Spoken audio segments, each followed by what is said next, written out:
What's up? In today's video, we talk about growing sales for your business. And a lot of entrepreneurs, the first time entrepreneurs, they think that they can just build the product or service and the customers will come to you. But that's not always the case.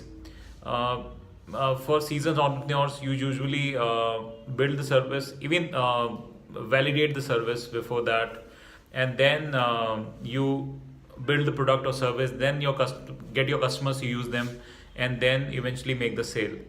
And you need not even if you're a first time entrepreneur, you need not be like a rookie. This series is about that only.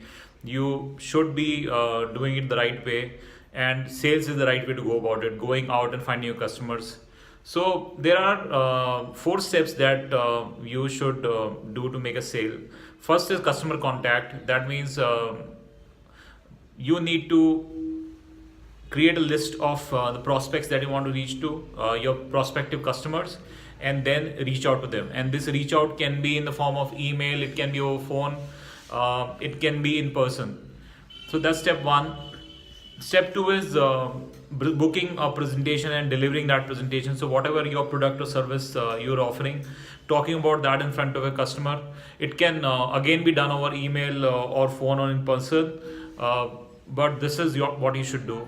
And basically, to do the presentation, you may have to do cold outreach where you do not know the person and you just reach out, or you can have some warm outreach where you know the person or you probably get an intro from someone. That's step two. And while you're doing the presentation, you will have customer come up with query. They'll have questions about your product or service. You answer them, and then you set them up for a trial or a small run for a service. That's step two. Step three is customer support. So once you've done that, you should be in touch with customer, give them any further information that they need, and just be in touch and see if they need anything. And yeah, that's step four. And if you've done it right, your presentation, if your product is good or service is good, then you got to close the sale. Closing the sale is the final step, and that's one big topic in itself. But closing a sale basically requires you to say, okay, this is what you offer, reply to customer queries. If they have any challenges, just take care of that, and then say, okay, now when do you want to start? Do you want to start today or tomorrow? And this may not be as simple, because if you're going for enterprise brand, large brands, like the closing cycle can be up to 6 months. So there the customer support period is very important, where you keep in touch with customer. If they require any input from you, any documentation from you, you need to send it to them.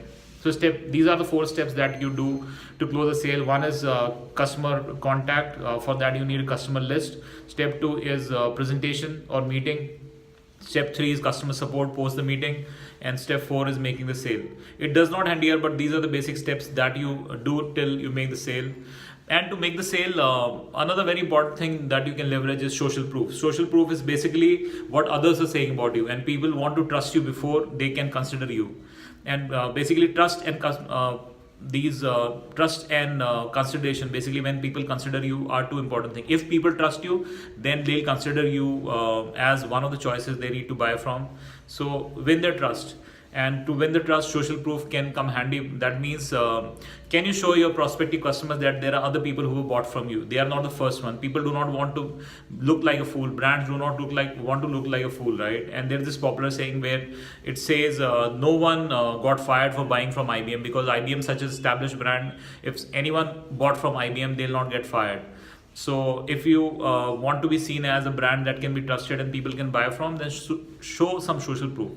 Now it's a chicken and egg situation. If you are a small business, if you're a new entity, how to get social proof, how to get people to buy from you. And there is a workaround workaround which you can use. Basically, you can reach out to large brands and some of the biggest brands. And why will they buy from you? They will buy from you if you offer to take some other small project, a part of their business that needs to be tackled, which large agencies and partners are not interested in. That's one way. If even that is not working out, then offer to do it for free. And that means you would have done the work for free, but you can put their logos in your presentation and you can talk about that. So that's social proof. If you are a business to consumer business, B2C business, then social media can also be leveraged. You can run a campaign on Facebook to increase the number of your followers. Same can be done on Twitter or LinkedIn. So this works in B2B, B2C space. B2B, the other solution that I told you, right? Going out to people and then working for free or doing a small part of a big project that they have. So this is how we go about it. Sales, do these steps and get this social proof ready. So that will help you make the sale.